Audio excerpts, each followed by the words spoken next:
Hi, I'm Kanisha. Welcome to my channel. I'm here to talk about Sense8 Season 2, Episode 10. And I want to start with my favorite couple.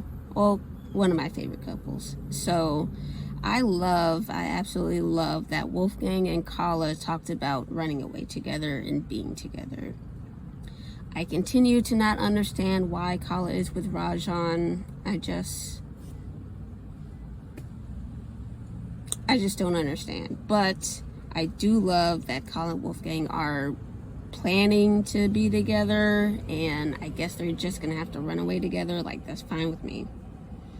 It's been clear that they've loved each other for a while now, so at least we're finally getting like a sense of direction, kind of, where like they are on the same page now and they know that they want the same thing, and now they're actually doing something about it. So I don't care what the catalyst was. I guess I have to say thank you to Leela for making Wolfgang decide to leave town. So thank you, Leela. And now I hope they actually follow through. I don't know if... Okay, it's 2 episodes left in this season, so I don't know if they're gonna go through with it. I really hope they do. And I don't know if... I mean, I guess the last 2 episodes could be longer and fit it in, kind of like the season premiere. But I don't know if... I'm feeling a little uneasy about how much of their relationship and their romance is going to be in future episodes, just because there's 2 episodes left and their relationship is not like a major part of the series. I don't think it is, but I hope it happens. I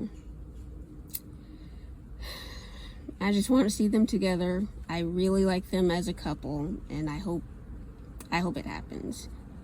And I mean, it sucks for Rajan because I don't think he deserves this. And I'm upset with Kala for like stringing out this relationship in the first place, even though she knew she didn't love him and she was more interested in Wolfgang, but for drama reasons, whatever, Kala married him and she's been living a good life, it seems. So there's that. But I feel bad for Rajan because he did not deserve any of this like love triangle stuff that he never knew about. So that sucks, and I do wonder how he will react.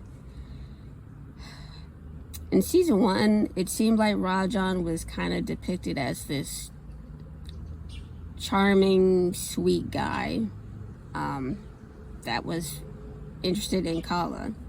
In the last few episodes, or maybe it was just a few episodes ago, there was a scene where Rajan was like making a phone call late at night, and then he came into his home with like a bloody face. So there's kind of these signs that Rajan isn't all what he seems to be. So I wonder if this betrayal by Kala could push him into being more extreme in a negative way. So if Kala does tell him, and I'm still not sure that she will, if she does tell him, I am very curious to see what his reaction is going to be. And I don't think there's any way that Kala can prove she is a Sense8 because Rajan can't hear or see them when they visit. So that'll be an interesting confession to have with, like, I don't know, Kala just say she hears voices or something. I don't know how that would go. I'm very curious to see how Rajan reacts to And I wonder what is Kala actually going to say? That she just wants to end their marriage? Or is she going to mention another man at all? I don't know. I don't know how that's going to go, but I think it'll be kind of juicy to see how that goes. But yeah, ultimately, I just want Kala and Wolfgang to be together. So I really hope the show gives me that. I really feel bad for Will. I mean, he lost his only remaining parent, I think. I don't remember hearing anything about Will's mom, so I guess Dad was the only one left, and he lost him in a very terrible way. Like, it was just, all the circumstances around it were really sucked, and Will couldn't be there. So the grieving is totally understandable.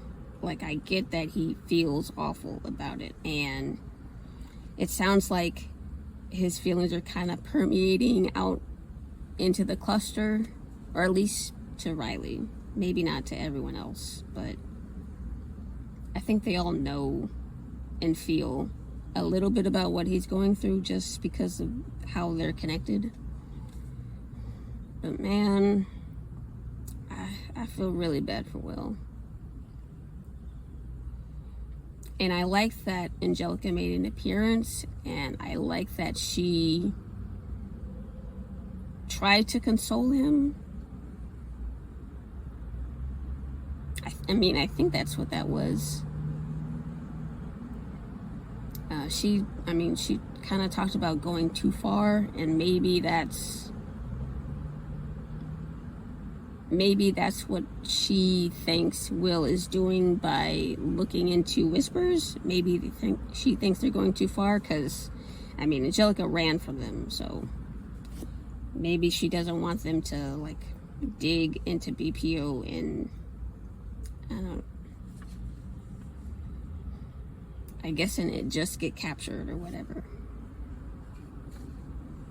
But yeah, I like when Angelica shows up. These circumstances, though, really, like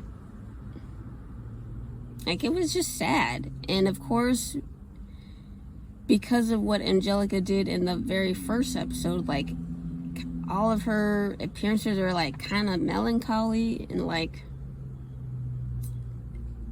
I think Whispers mentioned something about the weight of the world, or, like, the weight of the truth being too much for her, and that's why she did what she did. And I kind of feel like Will was on the precipice, I think, several times throughout this season, and what happened to his father pushed him closer to the edge. And I kind of think that's why Angelica showed up, because in a way they have just a similarity with getting to the edge. Now that I'm thinking about it, it's interesting that Angelica did not make an appearance with Lito, because Lito got to the edge too. I think that was season 1. Yeah. I mean, his reason was very different, but I don't know. It's kind of interesting. But back to Will. So I like Angelica's trying to help him, but they both, I don't feel like they're good for each other, actually. And they're both kind of in the muck with BPO, and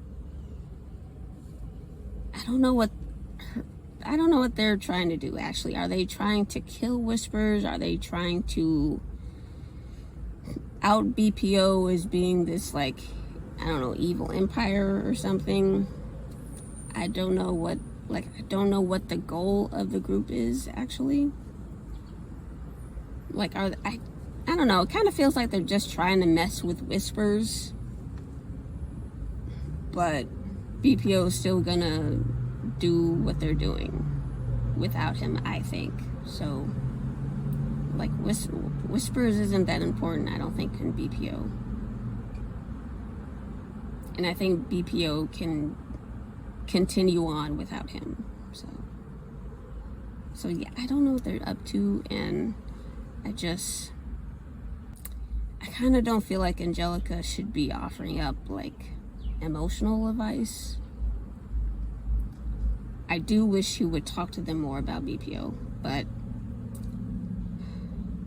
yeah, Angelica and Will together is kind of a tough combo, because a few episodes ago she was also there when Will was, I guess, visiting with Whispers, and Whispers was doing that experiment in front of like a bunch of guys in tuxedos. Like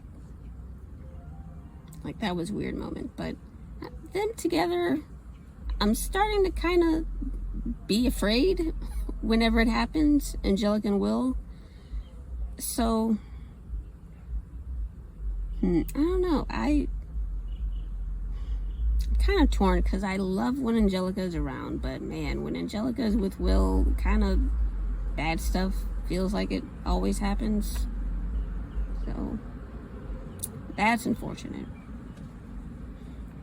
I do wonder if there's ever going to be a scene where Angelica and everyone in the cluster is like together in a room.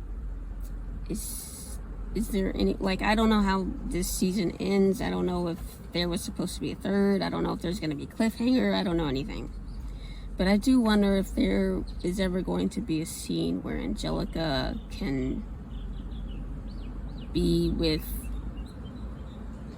all of her kids in a room somewhere. So I mean, I think that would be an awesome shot, because I always love seeing the Sense8s together.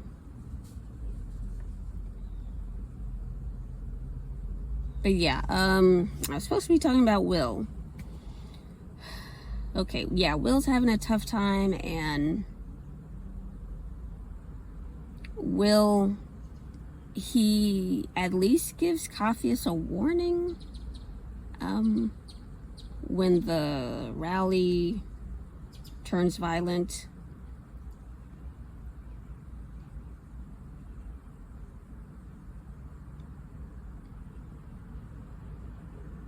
I'll just say I'm impressed with how fast Will was able to do a 180, and his siblings showed up after Capheus managed to escape. And it was like what's it called for like drug addicts or alcoholics? What is an intervention, I think.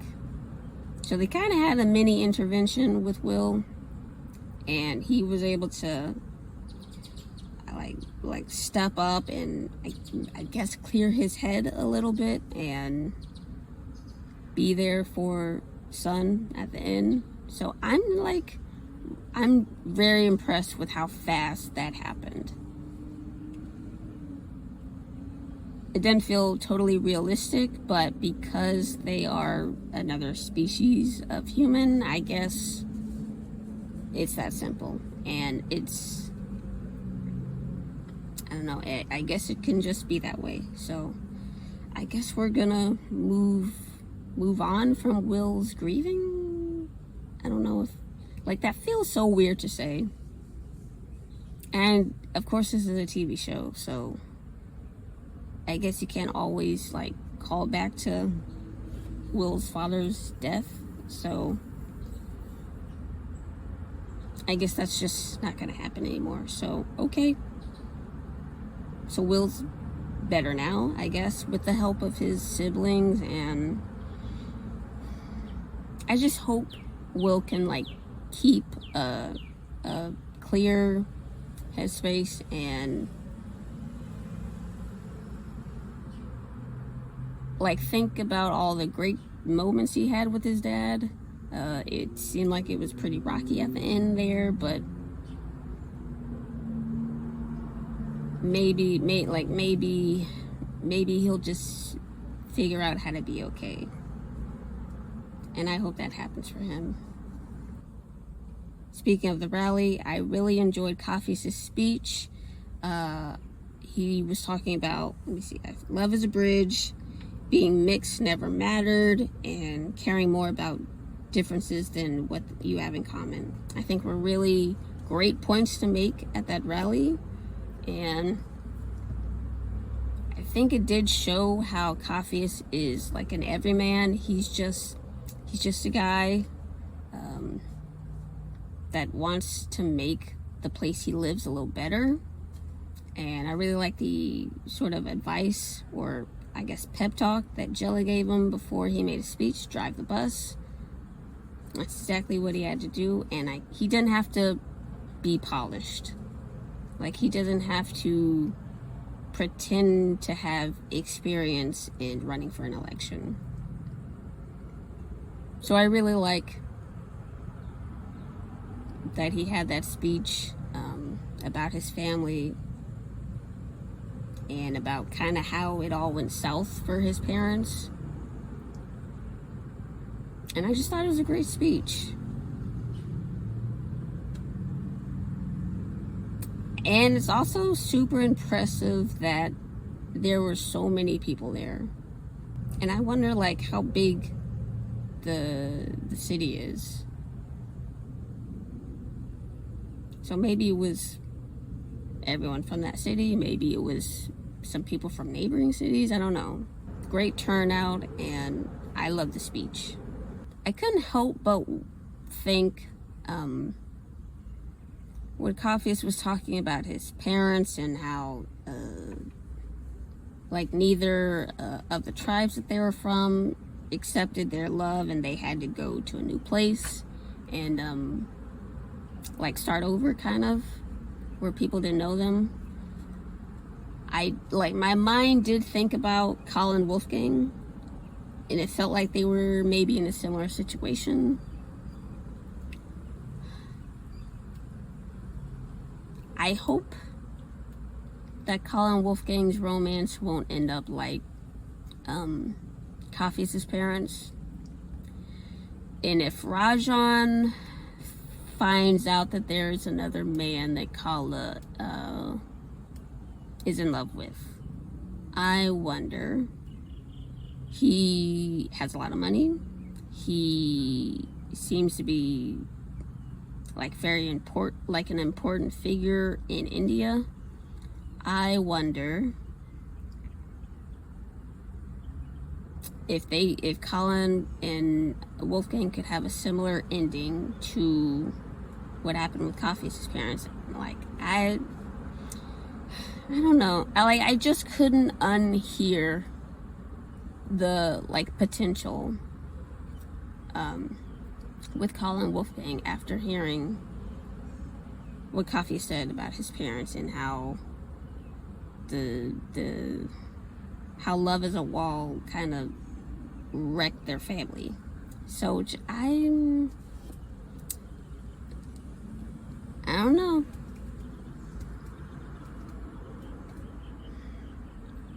Just Rajan seemed to be like a really good guy in season 1, but there have been some cracks in that image lately. So I hope it doesn't repeat itself. But like I couldn't not make the connection. So I hope Colin and Wolfgang live a very happy life together without having to like look over their shoulders. I mean, I do think Wolfgang is probably a better fighter than Capheus' dad, so they might be better off fighting any attempts to separate them. So I don't know. I hope that doesn't happen for Colin and Wolfgang. I think I'm starting to like Superpower, or Head of Superpower. I still don't know what his name is, but subtitles did say Superpower, so for the guy that saved Capheus. So I guess I'll just go with that. Like I said, I'm starting to like him. Of course, he was this don't know, just a thief, a thug in season 1. I mean, I think he still is. And he sounds like he's working for the politician running against Capheus.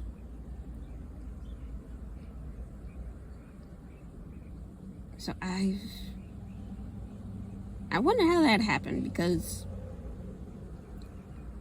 he was the head of an organization and now he's taking orders from some other guy. Like, that's weird how that happened, it feels like. But okay, here we are. And Superpower did say that he likes Capheus earlier this season. So I just, like, are they gonna be friends somehow? Are they gonna be frenemies? I don't know. I mean, Capheus kind of beat the shit out of his gang in season 1. Oh well. I am starting to like Superpower and his, I guess, being cool with Capheus, or I guess not being so angry anymore, maybe. I feel like he's still not over Silas and like what Silas has done to his family, so I wonder if this is a keep your friends close, enemies closer kind of situation, where it's obvious that Capheus and Silas are like bonded, or however you want to say it, and maybe Superpower is just wants to find another way to get close to Silas, and maybe through Capheus is the way. And maybe Superpower was being genuine when he said he liked Capheus. I don't know. But I'm suspicious of what he's up to. And I still wonder if he is trying to get to Silas. Or is he up to something else? He said he had big plans, but I don't know. Maybe he wants to take over his boss's, I don't know, authority or influence on the town. So maybe that's it. I wonder, like, does Silas live at the same place? I mean, we saw his mansion, so I guess not.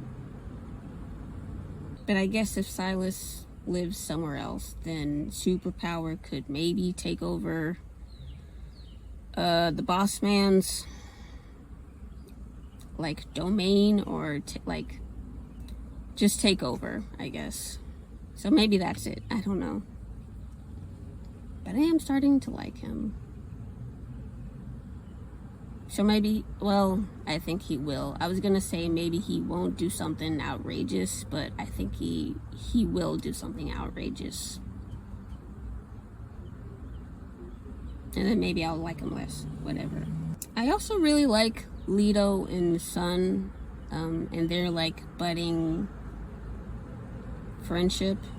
Like, of course they're siblings, but I don't think they have spent a lot of time together. So this episode, I really enjoyed their dynamic. I really like that Lito was able to help her with the bartending.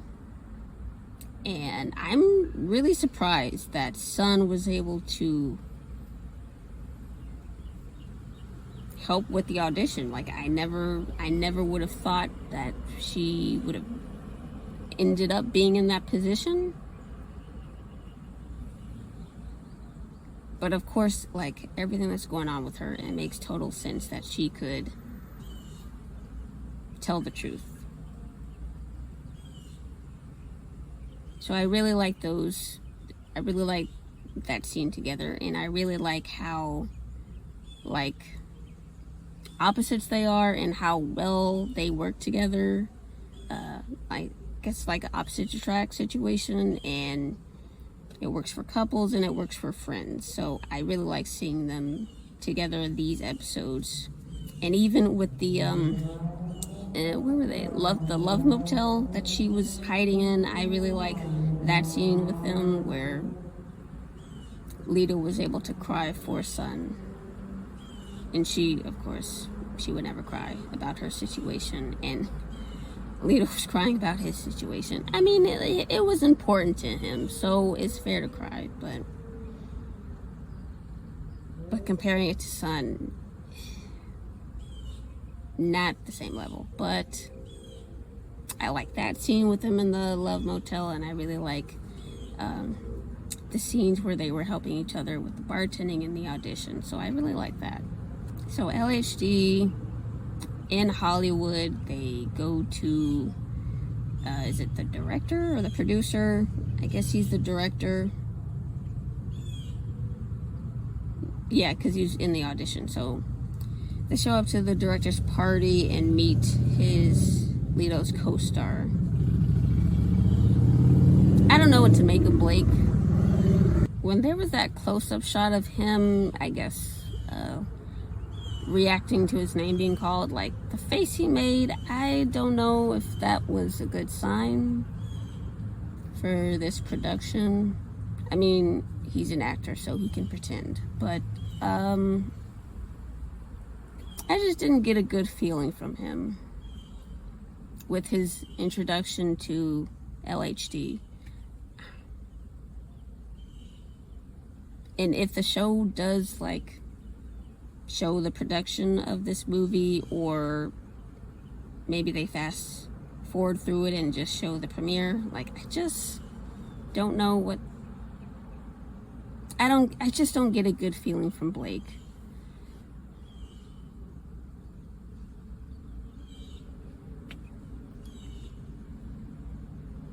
And I really can't put my finger on it. It might have just been the face he made after seeing Andy Dick call his name. So I don't know, but I don't feel good about him. And I don't even know if he's gonna be in a lot of scenes going forward. So I don't know.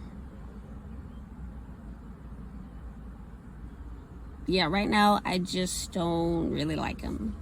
But I did love the scene where Lito and Hernando were at the beach together. That was a great scene with like showing how they support each other and love each other, and like Hernando was able to bring Lito's spirits up when he was feeling down on himself and, you know, having all these negative thoughts. So I love that scene. It was beautifully shot. I just loved it.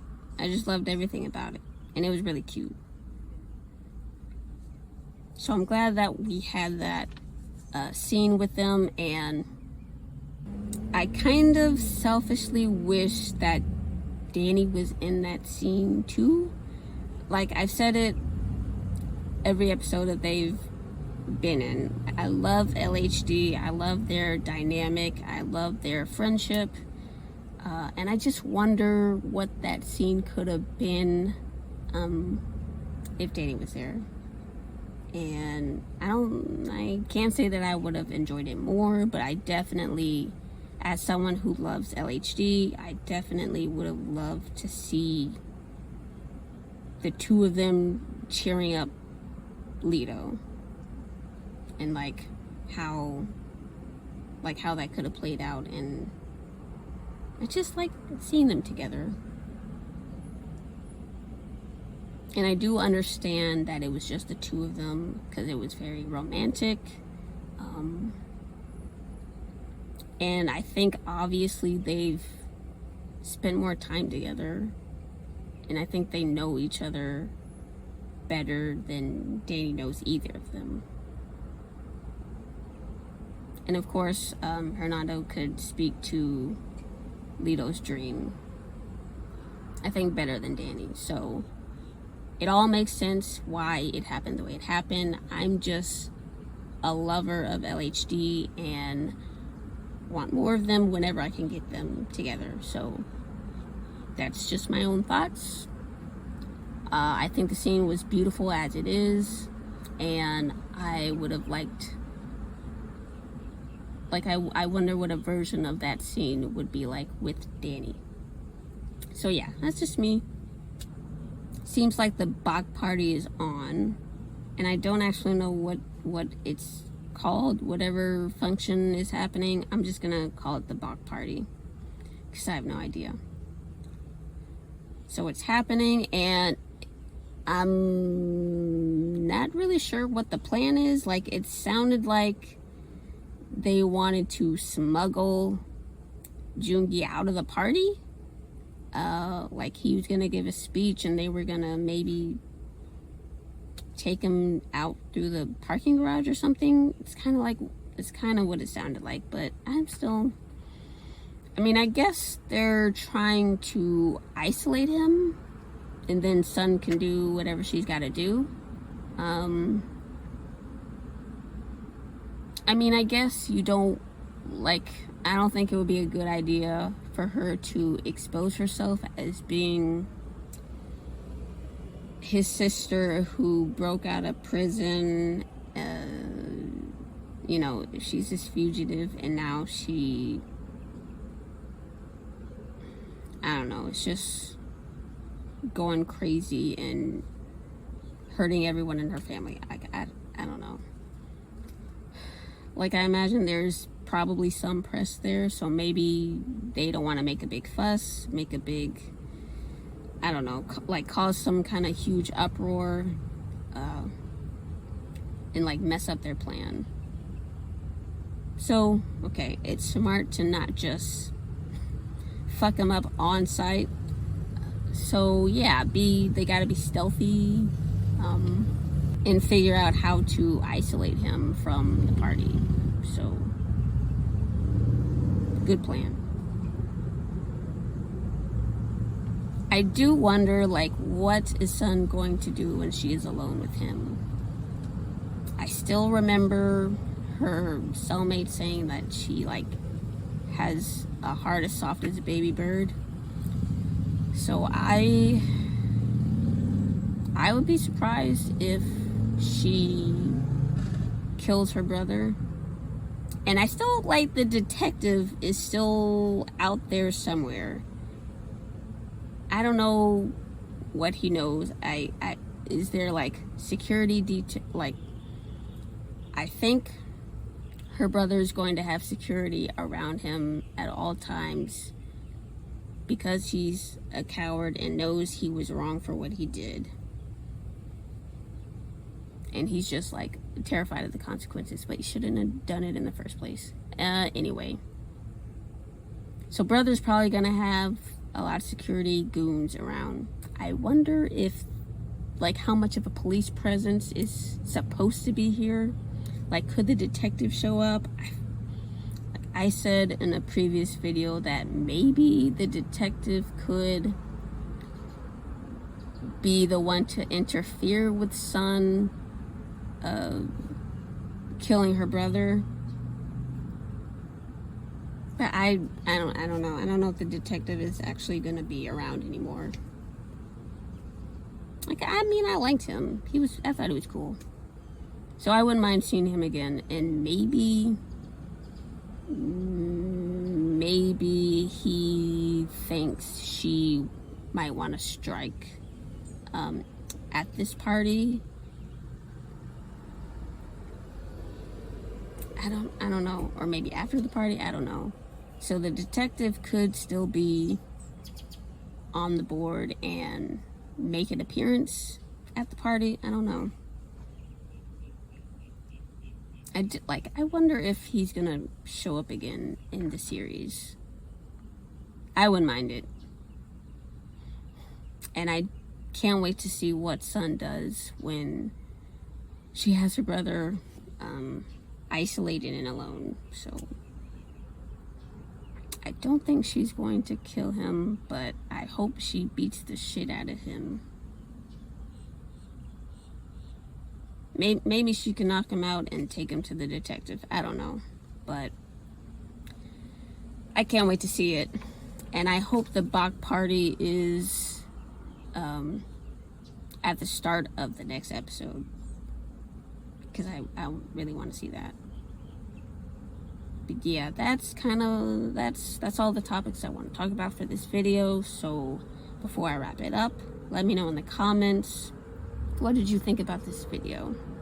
I really enjoyed it, and I don't think there's actually ever been a bad episode of the series, which is very impressive. I think every episode has been really intriguing.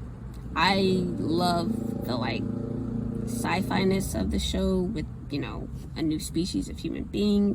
That's really interesting to me.